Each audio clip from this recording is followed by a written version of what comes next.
In 58 BCE, the Roman Republic stood on the precipice of total transformation, fueled by the insatiable ambition of a debt-ridden aristocrat named Julius Caesar.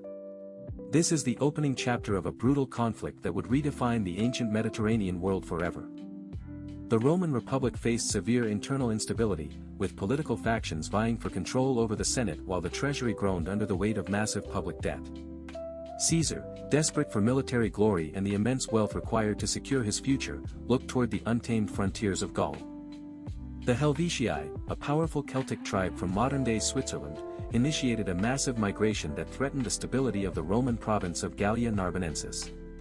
This mass movement of hundreds of thousands of people provided Caesar with the perfect legal pretext to intervene under the guise of protecting Rome's fragile allies, the Aedui. The conflict pitted the highly disciplined Roman legions against a diverse coalition of Celtic and Germanic tribes, including the fierce Belgae and the nomadic Suebi. Geographically, this war unfolded across the lush landscapes of modern France, Belgium, and Switzerland, turning the Rhine into a permanent, blood-soaked border. The spark ignited in 58 BCE when the Helvetii attempted to cross Roman-controlled territory, forcing Caesar to mobilize his forces with unprecedented speed and aggression. Caesar secured an early advantage by intercepting the Helvetii rearguard at the Arar River, effectively cutting off their retreat and forcing a decisive confrontation. The Roman military machine relied on the tactical superiority of the legionary system, utilizing the pilum and gladius to dismantle tribal formations that lacked centralized command. The civilian impact was catastrophic, as thousands of non-combatants were caught in the crossfire of scorched earth tactics and systematic enslavement campaigns. International powers, including Germanic chieftains like Ariovistus, watched the Roman encroachment with growing alarm, realizing that their own sovereignty was now under direct threat. A critical early war detail was the brutal efficiency of the Roman supply lines, which allowed Caesar to maintain long-term campaigns deep within hostile, uncharted territories. Caesar's most trusted legate, Titus Labienus, played a pivotal role in these early operations, commanding the elite Legio ex Equestris with ruthless precision. A map of the early fronts shows Roman forces pushing aggressively northward from the Mediterranean coast, systematically securing key mountain passes and river crossings. The chronology of the opening phase reveals a rapid succession of engagements that forced the Helvetii to surrender and return to their ancestral lands as Roman clients. The conflict widened as Caesar exploited tribal rivalries, manipulating the pro-Roman Aedui against the anti-Roman Sequani to fracture the Gallic defense. Both sides stood to lose everything.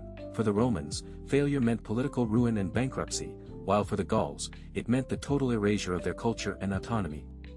We see the shadow of the coming storm in the growing resentment among the Belgae, who began organizing a massive coalition to halt the Roman advance. The war was far from over. As the first year concluded, the Roman legions were already preparing for even bloodier campaigns against the northern tribes. The next episode will detail the harrowing battles of the Axona and the Sabus, where Caesar's tactical genius would be tested against the sheer ferocity of the Belgae warriors. Historians note that the Helvetii migration was not merely a military threat, but a demographic crisis that forced Rome to abandon its defensive posture for aggressive expansion. Caesar's personal fortune was inextricably linked to the spoils of war, with the systematic looting of Gallic settlements providing the capital needed to maintain his political influence in Rome. The Roman Senate, initially wary of Caesar's growing power, found itself unable to curb his momentum as he delivered consistent military victories that captivated the Roman public. The legacy of these early campaigns lies in the permanent shift of the European frontier, as the Roman Republic began its transition into an empire, forever altering the cultural and political map of the Western world. The Roman legions utilized the Gallic wars as a training ground, refining their engineering prowess through the construction of fortified camps and bridges that allowed for rapid movement across difficult terrain.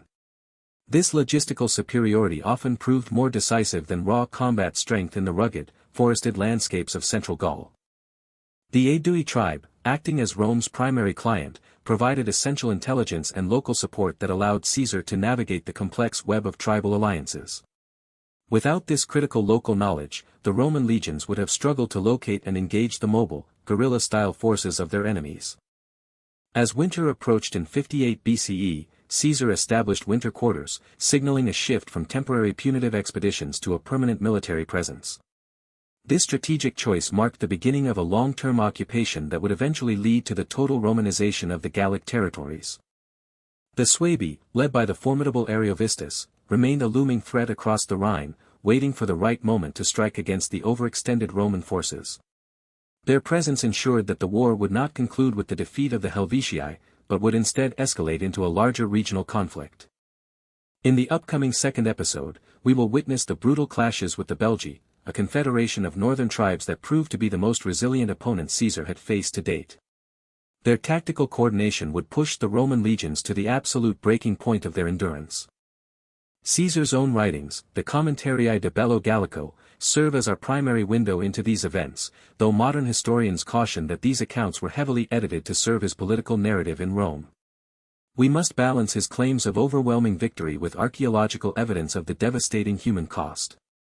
The Roman legionary of this era was a professional soldier, serving for 20 years and relying on the state for his equipment and pay. This professionalization, initiated by the Marian reforms, created a military force loyal to their commander rather than the abstract ideals of the Roman Republic.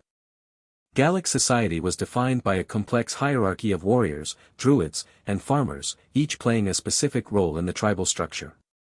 The destruction of this social order by the Roman conquest would lead to the near extinction of the Druidic class, who served as the keepers of Celtic law and history. Ultimately, the Gallic Wars represent a defining moment in history where the Mediterranean world collided with the tribal societies of the north, creating a synthesis of culture that forms the foundation of modern Europe. Understanding this conflict is essential to comprehending the origins of the Western political and cultural identity.